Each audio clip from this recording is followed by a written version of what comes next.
Test your competence. Hello, my name's Doug Newton, and welcome to Test Your Competency, a fun game show where we find out if you have the competency.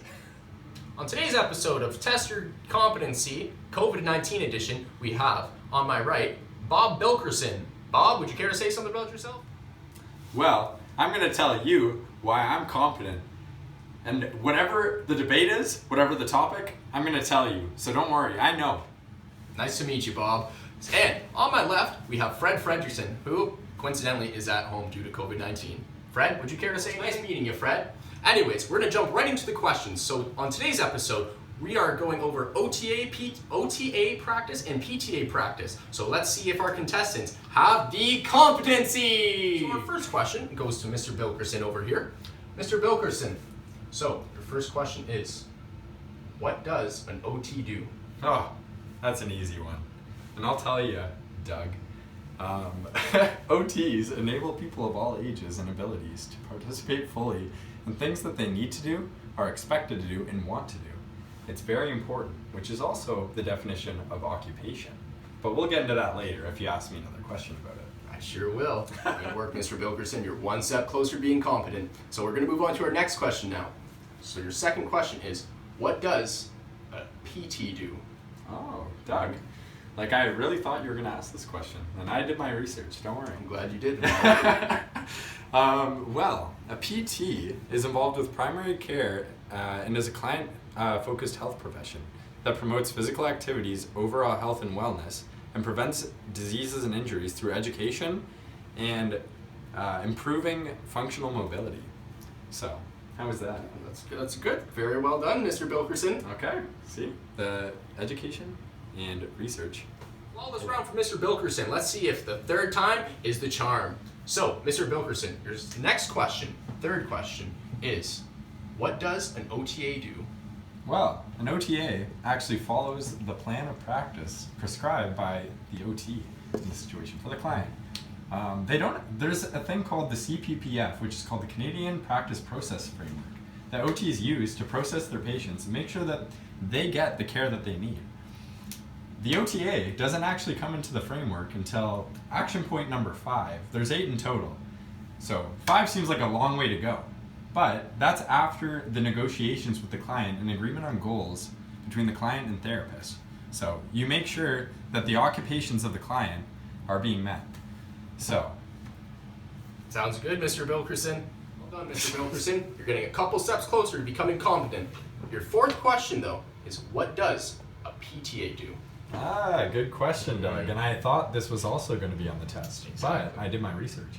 And a PTA is honestly a little bit like an OTA. They follow the plan of care that the physiotherapist prescribes, and it's a little bit different. Like, they're not going to be helping people with feeding and their mood and behavior, that type of thing, their social situation. But they do help with range of motion, helping the client regain their functionality, all that stuff. And even are trained in treating the patients with modalities, such as ice packs. There's even a wax treatment. Oh, so yeah, classy. Yeah. So I hope that was good enough answer. I'd say it was. Phenomenal work, Mr. Bilkerson. Moving on to the fifth question now, okay?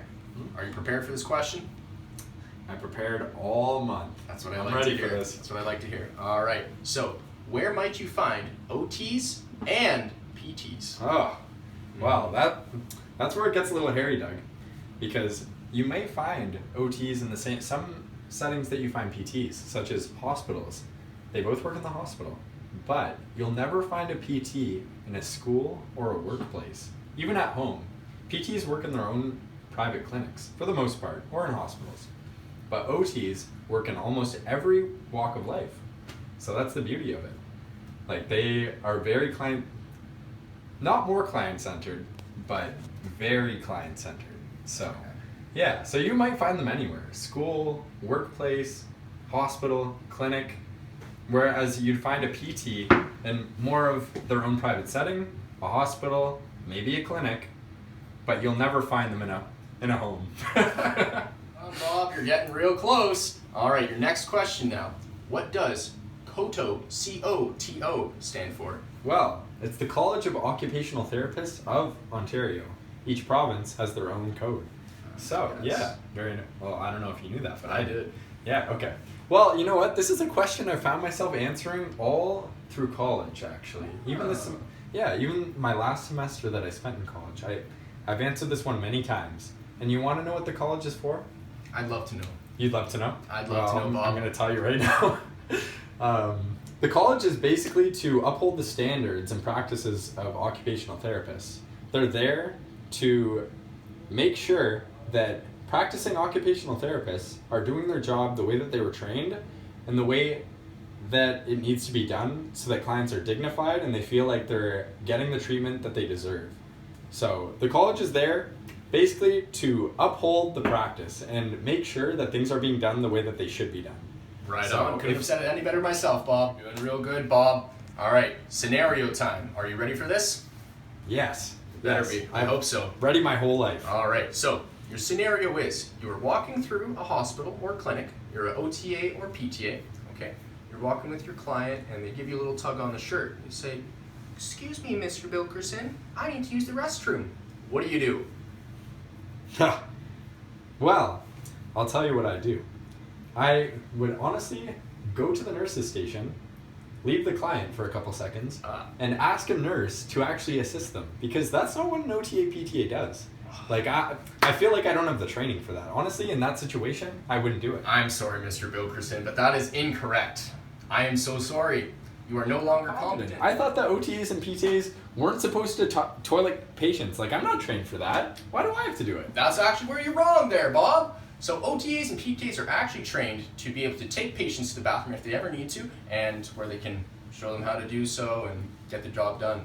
So it's actually false that it's the nurse's job. I thought I was competent for this. I did research for months. Like, this is... All right, Fred, so your first question is, what does ADLs mean? Well, Doug, ADL stands for Activities of Daily Living, which means gaining skills that help support independence of performing everyday tasks. Good job, Fred. You're getting one step closer to becoming competent, unlike Mr. Bill.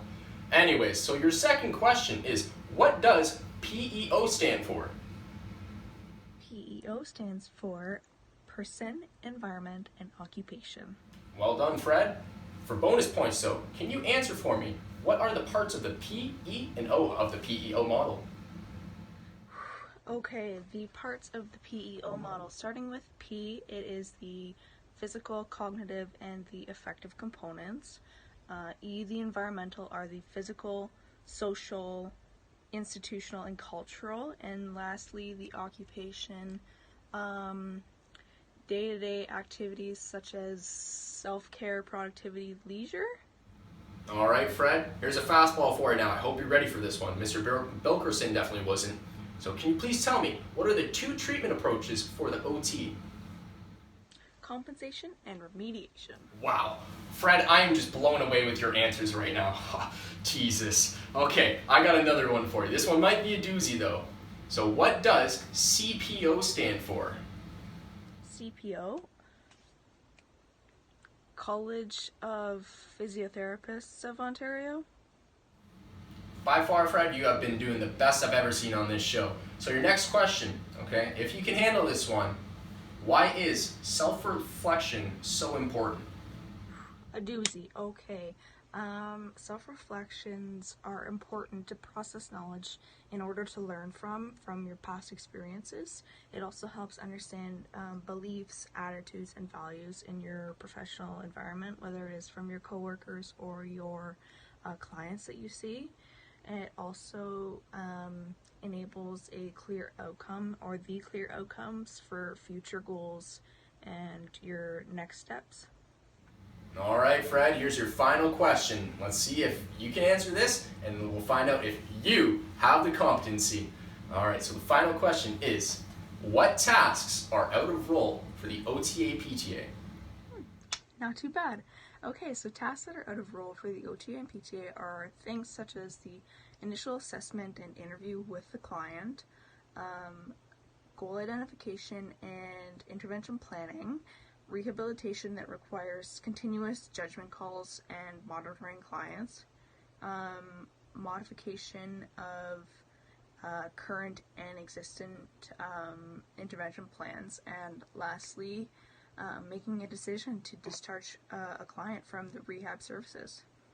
Holy moly, Mr. Fredericton, the freaking 24th winner of Test Your Competency. Round of applause goes to you. Good job. All right, everybody, tune in next time to Test Your Competency when we find out if there's going to be another competent OTA, PTA, or maybe another healthcare professional. Who knows? Find out next time on Test